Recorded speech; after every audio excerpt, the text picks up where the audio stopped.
noches. Nos encontramos en El Arriero como todos los jueves y el día de hoy tengo como invitado a Jerónimo Centurión, conocido por su trabajo en la televisión, pero también temas de producción, dirección de documentales. Y voy a conversar con Jerónimo sobre un documental que yo acabo de ver hace una hora y que quiero recomendárselos ya a todos. El documental Masas. Jerónimo, muy buenas noches. ¿Qué tal, Javier? Jerónimo, cuéntanos qué cosa es Masas. Masas, como comenté en la columna, somos además compañeros de Así es, columna en en Diario Diario 16. 16, sí. Masas es la forma en la que le llaman los terroristas y también algunos policías militares a personas que no son terroristas, pero que se encuentran en territorio de terroristas, ¿no? Que no tienen identificados, no existe un registro, no hay nombres de ellos y que viven ahí.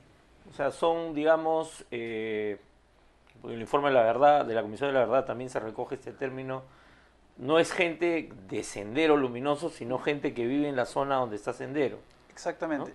Y como apunté en mi columna, una reflexión posterior con respecto a eso,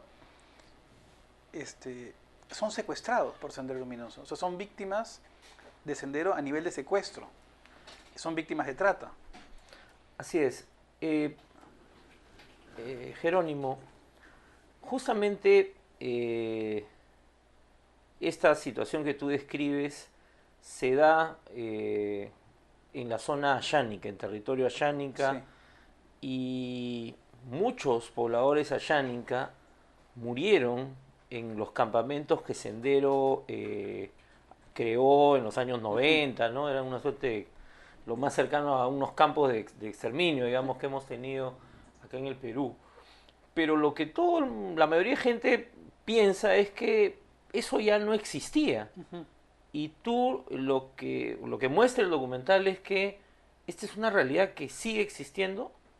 Efectivamente, sigue existiendo y claro, hay una lectura que es particularmente dramática porque es una realidad que sigue existiendo, que la policía conoce, que el gobierno conoce, este, y a las víctimas, a los secuestrados, víctimas de trata, que fueron en este caso eventualmente liberados, casi de casualidad, no se les da posteriormente el reconocimiento de víctimas que tienen, ¿no? En primer lugar, sí, es una noticia, fue una noticia para mí cuando me comentaron el tema, me llamó muchísimo la atención saber que existen peruanos, cerca de 500 por lo menos, Ujú. secuestrados por Sendero Luminoso en el 2013. O sea, Ahora, que están, digamos, bajo cautiverio. Ese sí, sería el término más están bajo exacto. cautiverio, están secuestrados. O sea, son víctimas de trata. No pueden huir, están amenazados de muerte si es que huyen. No hay forma de huir en la selva tampoco. Y así algunos intenten, Sendero tiene formas de ubicar, detectar. Amenazan a su familia y a sus familiares directos de matarlos si es que uno huye. Y ellos son víctimas, son testigos, mejor dicho, de cómo esto ha ocurrido con personas que han huido, ¿no? Ahora, el caso particular que narra la historia que cuenta el documental gira en torno a un hecho que fue una noticia en todos los medios, fue noticia de primera plana, Ujú. de portada durante varios días, que fue el rescate de los llamados pioneritos. Exacto. Y cuando yo veía el video, se ven algunas imágenes de los medios donde se ve estos niños bajando con sus padres de alguno de los helicópteros, en alguno de los traslados. Sí. Sin embargo, después, cuando aparece ya Nadine Heredia y todo, los padres desaparecen. Esto ocurrió en 2012. Eh, Sí. Cuéntanos un poco qué fue lo que pasó con estas personas, digamos. Claro, el documental trata de no opinar. Yo en mi columna opino y aquí puedo opinar también. Tratamos de ser lo más objetivos posibles Estás contando una historia, digamos, en el y documental. sin locución, con Ujú, datos y fechas muy ujú. concretas, ¿no? Y con imágenes objetivas.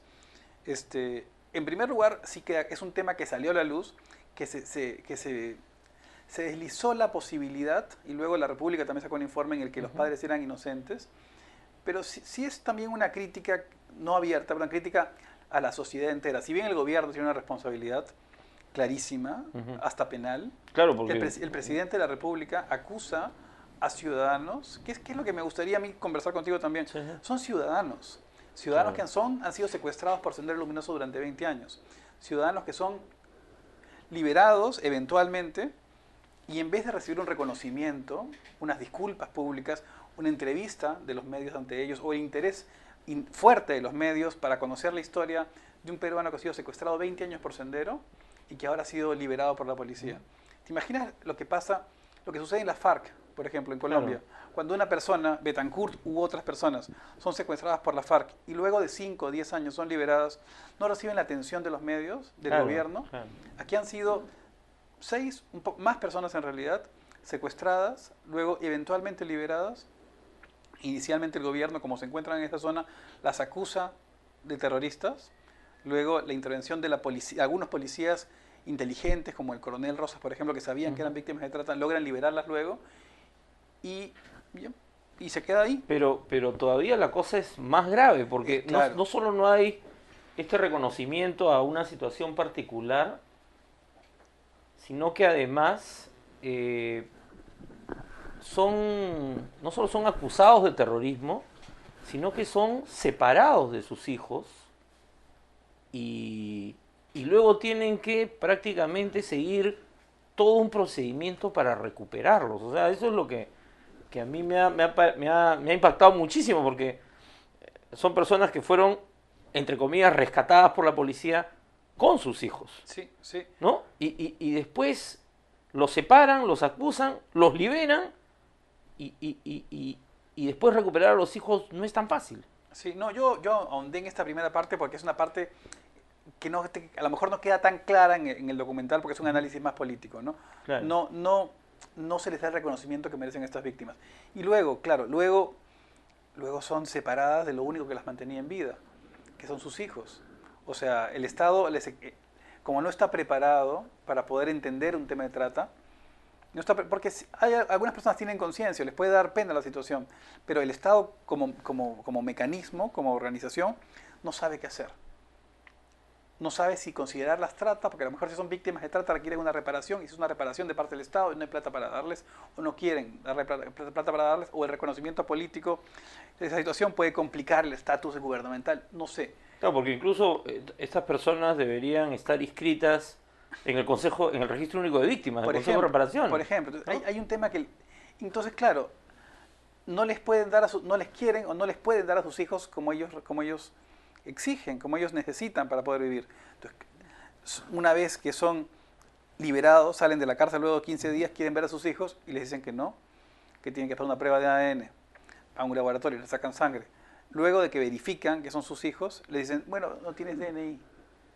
Claro, o sea, entonces, otro trámite, o sea, O sea, pero una víctima, 20 años secuestrado, una niña que nació allí, tiene 23 años, a los 3 años, ahora tiene 23, le piden DNI para que pueda recuperar a sus hijos. Claro, es decir, has estado toda tu vida viviendo secuestrado, como este caso que tú dices, no has tenido ningún derecho y cuando el que te tiene que garantizar y defender tus derechos, que es el Estado, te rescata, te niega también los derechos, ¿no?